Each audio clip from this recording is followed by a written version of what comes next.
Judges ready? Audience ready? Good, good. Your morning alarm today was the sound of gunfire, not your phone. Your mom's call to come down to breakfast now pierces the air as a desperate plea for help. Your walk down the stairs is now a frantic dash to hide. The place you call home is crumbling right before your eyes, and you have absolutely no choice but to leave. Scary thought, isn't it? Well, for more than 25 million people in Sudan, this is not just a scary thought. This is their daily life. I lost all my toys and books. I lost my father too, tells Alia to a Vox reporter, a 9-year-old who has not seen the inside of a classroom for 8 months now. This is not an imagined statement. This is a heartbreaking reality that demands our immediate attention and action. Today, I want to talk about what you, as a privileged individual, can do in times of injustice. 9 months after war erupted between the Sudanese Armed Forces and the Rapid Support Forces on April 15, 2023, Sudan has been facing one of the fastest unfolding crises globally. Over 9,000 civilians have lost their life, 12,000 are suffering injuries. Every hour, 700 children are displaced, and every 2 hours, a child dies. Now, let me ask you, the audience, how many of you heard about the atrocities in Sudan before today? You see, us, as privileged individuals, have created and conformed to a cycle of ignorance. We consume the media, we engage momentarily, we discuss the sadness it brings, but all too soon, just as quickly as innocent lives are taken, the conflict dissipates from our conversations. The millions affected vanish from our immediate view. But how does this cycle continue? Censorship. Censorship has been a common used tactic to silence voices of opposition, with activists facing censorship through government surveillance, media manipulation, and violent crackdowns on protests to maintain control of the narrative. In the Sudan crisis and many humanitarian crises today, this is present. Nations preach about creating justice and standing up for beliefs, principles we argued for decades ago. Yet here we are.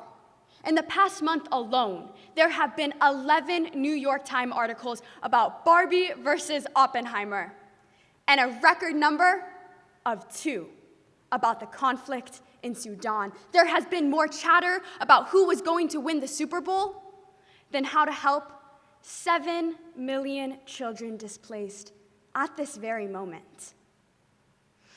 The United Nations Humanitarian Appeal for Sudan has received just $649 million. By comparison, Ukraine's flash appeal in 2022 received $3.73 billion in days. The crisis in Sudan is horrific, and no one is paying attention.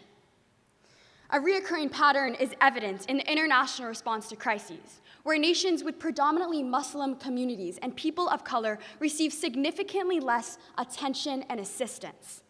This stark contrast in media coverage makes clear that this is not isolated to Sudan, but reflects a broader issue.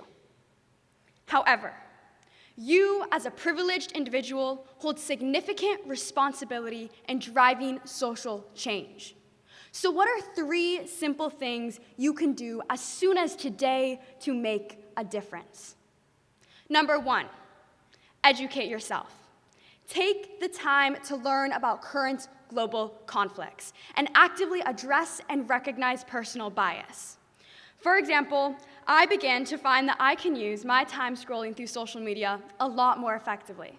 I began to actively follow news sources such as BBC, Al Jazeera, and Vox News. Using these platforms, I repost informative content that aims to support and provide attention for victims of war, rather than directly putting down a certain group. Number 2, money. Money, as always, matters, and the crisis is falling short. This past month, I began a fundraiser in my own community for a humanitarian crisis. I used a local mobile banking app QR code feature and made it a means of collecting donations. In just 1 week, a community of students across the country were able to donate hundreds of dollars to victims of war. You do not need to create an entire fundraiser. You do not need to donate a lot of money, but if each person in this room just donated $10, that's almost $1,000 made, $1,000 towards food, shelter, and safety for those who do not have it. And last but not least, number 3, use your voice. Actively engage in discussions with those around you. When issues are openly discussed, they no longer remain taboo, but instead become conversations for change, conversations for understanding perspective.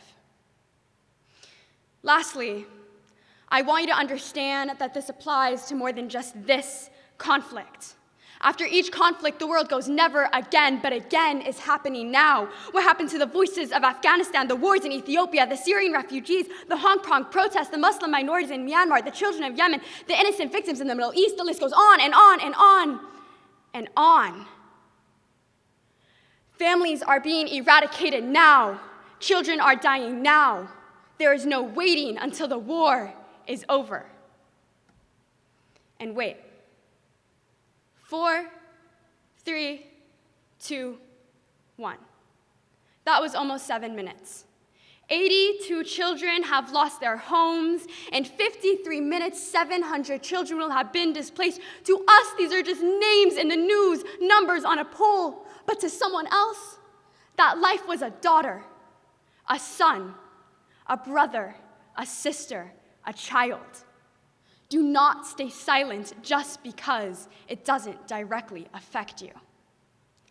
Dr. Martin Luther King Jr. once said, "In the end, we will remember not the words of our enemies, but the silence of our friends." Thank you.